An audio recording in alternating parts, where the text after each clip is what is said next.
A Delegacia Especializada em Atos Infracionais investiga 2 casos de estupro. Os detalhes com a repórter Priscila Gama. É isso mesmo. O primeiro caso de estupro aconteceu nesta terça-feira na Compensa, zona oeste de Manaus. O suspeito de cometer o crime é ex-presidiário, identificado como Pekerson Araújo.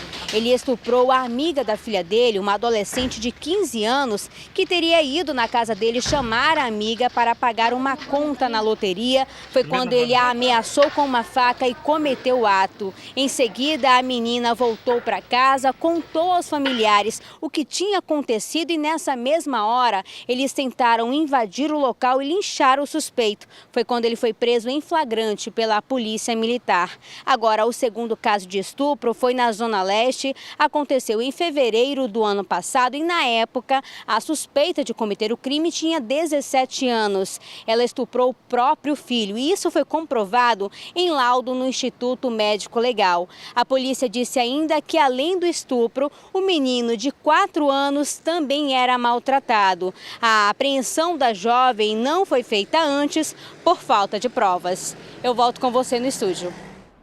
Obrigada, Priscila. O nosso assunto agora é trânsito. Foi um dia de engarrafamentos e muitos acidentes. Para falar mais sobre esse assunto, a gente vai conversar agora ao vivo com a repórter Mariana Rocha, que está na área central aqui da capital. Boa noite, Mariana. Você estava na rua aí a tarde toda fazendo matéria, né? Como é que estava o trânsito? Eu mesma passei por isso no início da tarde para ir para casa. Ao invés de 18 minutos, passei 30 minutos para conseguir chegar para almoçar. Agora, à tarde, como é que foi? E agora à noite, como é que está a situação aqui nas ruas do entorno da área central? Olá, Marcela, muito boa noite. Trânsito é sempre complicado aqui em Manaus, é sempre manchete na nossa cidade. Eu e minha equipe passamos a tarde, como você falou, circulando por várias ruas de Manaus, em diversos bairros, em busca de notícias. Vocês acompanharam já algumas delas aí hoje no Jornal em Tempo, mas já estava complicado desde o início da tarde, viu? Para a gente chegar às nossas pautas, às nossas matérias, a gente demorou bastante também, viu, Marcela? Sempre complicado o trânsito aqui na nossa cidade. Hoje, mais cedo, por volta das 5h30 da tarde, nosso cinegrafista Maurício Martins fez algumas imagens aí de 2 grandes avenidas aqui de Manaus, onde o trânsito realmente é uma dor de cabeça para os motoristas. A Avenida Constantino Neri, a Avenida Djalma Batista, que a gente mostra aí as imagens, sempre complicada, principalmente nesse horário de rush, onde há a volta para casa, né? O pessoal que vem principalmente do centro da cidade para os bairros. Eu moro na zona centro-oeste de Manaus e normalmente quando saio esse horário, olha, Marcela, eu demoro mais de 1 hora para chegar em casa. É complicado, viu? Eu não sei exatamente como é que é. Muita gente até se muda, né? Vai morar mais perto do trabalho porque para ficar menos tempo dentro do carro e aproveitar mais o trabalho e a vida. Bom, agora tem como evitar? Eu sei que foi feito um estudo, né? Para facilitar a vida dos motoristas. A gente tem acesso a isso? Temos sim, Marcela. Hoje a nossa produção, nossa produtora Luana Lima fez um levantamento das avenidas onde há maior congestionamento nos horários de rush. Os horários de rush são considerados de 7 da manhã até as 8h30 da manhã e esse nosso horáriozinho agora aqui de 5 da tarde até as 7 horas da noite. Sabe quem é a campeã de congestionamento? A Avenida Torquato Tapajós, na zona norte de Manaus. Por lá, segundo esse estudo, diariamente nos horários de rush passam cerca de 22 mil veículos. Segunda colocada nessa questão de congestionamentos é a Avenida Max Teixeira, também na zona norte de Manaus. A gente tem uma informação também de que a partir do mês que vem, do mês de março, a faixa azul volta a funcionar na Avenida Max Teixeira. Tá aí os motoristas tendo que redobrar a atenção. Depois da Max Teixeira, onde há maior congestionamento em horários de pico, é na Avenida Mário Ipiranga, também conhecida como antiga Rua Recife. E daí em seguida vem as avenidas que nós acabamos de mostrar, Djalma Batista e Constantino Neri. A gente tem que tentar evitar, né? Congestionamento tem nome e sobrenome histórico ainda aqui em Manaus.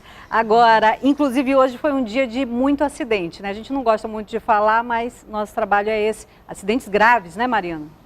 Com certeza. Hoje, só pela manhã, foram registrados 3 acidentes graves. Inclusive, infelizmente, um deles terminou com morte na zona oeste de Manaus. A gente vai acompanhar agora na matéria. O acidente foi na Avenida Coronel Teixeira, zona oeste da capital, entre esta carreta e uma moto. Segundo a perícia criminal, o motorista da carreta não vinha em alta velocidade. O motociclista estava nesta faixa e rapidamente fez uma ultrapassagem para o outro lado da pista. O caminhão não conseguiu frear a tempo e acabou atingindo a vítima. Porque tudo indica, ele foi desviar dessa faixa aqui e caiu embaixo do caminhão, né? Mas a gente vai analisar melhor a situação e vai ser informado no laudo depois. Quem trabalha com moto todos os dias ficou ainda mais preocupado depois do acidente. Vendo um acidente desse, a gente fica a mercê, né? A gente não sabe, a gente sai de casa todo dia para trabalhar, não sabe se volta. O trânsito no local ficou lento por quase 1 hora. Tinha uma guarnição do Exército que chegou logo primeiro que a gente aqui. Então eles mantiveram aqui, reduzindo a faixa bairro-centro, aqui da Coronel Teixeira, para uma faixa, o que trouxe o trânsito para um pouco lá perto da restauração. Mantivemos um agente no semáforo da Avenida Brasil para dar maior fluidez. Ainda na manhã de hoje, aconteceram outros 2 acidentes. Na Torquato Tapajós, a colisão também foi entre uma moto e uma carreta. Uma mulher de 66 anos ficou ferida. Ela foi levada desacordada para o Hospital Platão Araújo, na Zona Leste. Já na Avenida das Flores, um motorista que tentava ligar o micro-ônibus perdeu o controle do veículo. Ele teve fraturas expostas nas 2 pernas e foi encaminhado a um hospital aqui da capital. É triste ver essa realidade, né? Ver aí tragédias, ver acidentes. E um bom trânsito depende de cada um de nós, dos motoristas, dos pedestres, redobrar a atenção, não beber ao dirigir, isso é muito importante, isso pode acabar com muitas vidas. Não ter muita pressa para chegar ao trabalho ou para chegar em qualquer lugar, sai um pouquinho mais cedo de casa, redobra a atenção no trânsito, porque a vida da gente é uma só, né, Marcela? E é prioridade. Volto com você. Com certeza. Obrigada, Mariana Rocha, ao vivo do bairro Nossa Senhora das Graças, na área central de Manaus. Olha, muitos acidentes, como esses que você acabou de ver na reportagem, acontecem por causa da falta de educação dos motoristas no trânsito. Isso mesmo. Para tentar conscientizar e mudar esse cenário, campanhas e palestras são realizadas. Mas, apesar disso, o número de multas ainda é muito alto.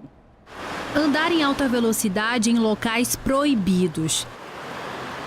Também não é difícil encontrar carros que fazem retornos em pontos proibidos e até veículos parados em cima da faixa de pedestre. Há algum respeito, mas a maioria não respeita. Eles não param para você? Não param, não. E dar aquela olhadinha no celular. Quase todos os motoristas fazem, mas eles sabem que essas infrações devem ser evitadas. Procuro não falar no celular quando ele toca, né? Que é melhor. Eu tento seguir as normas, né? Para caso não ter acidente e no mínimo não levar nenhuma multa nem nada. É só você ter consciência, né? Que você pode fazer mal para alguém, né? Que esteja, por exemplo, pedestre, né? Então você tem que ter atenção, atenção para dirigir. Segundo o Detran, só no mês passado, em Manaus, 30 pessoas morreram em acidentes de trânsito. Destas, 10 foram atropeladas. O Detran gasta mais de R$100 mil por campanha para tentar conscientizar os motoristas. Ainda existe uma grande falta de consciência por parte dos motoristas, principalmente dos motoristas de motocicleta, que a imprudência ainda reina entre eles, onde não observa a sinalização de trânsito, limite de velocidade, eles fazem zigue-zague pelo meio dos carros. Infelizmente, muitos são vítimas fatais da própria imprudência. Além de conscientizar os motoristas, o Manaus Trans também educa as crianças.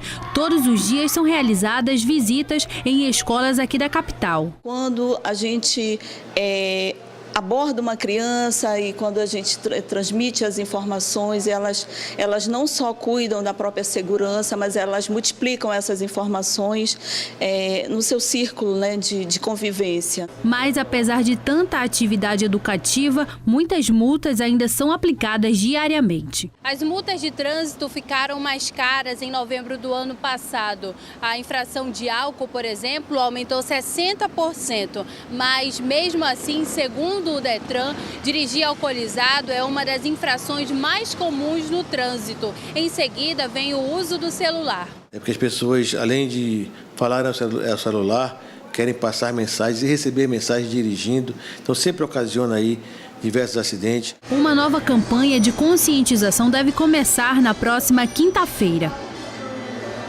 É preciso. Jornal em Tempo volta amanhã, 18h15. Até lá.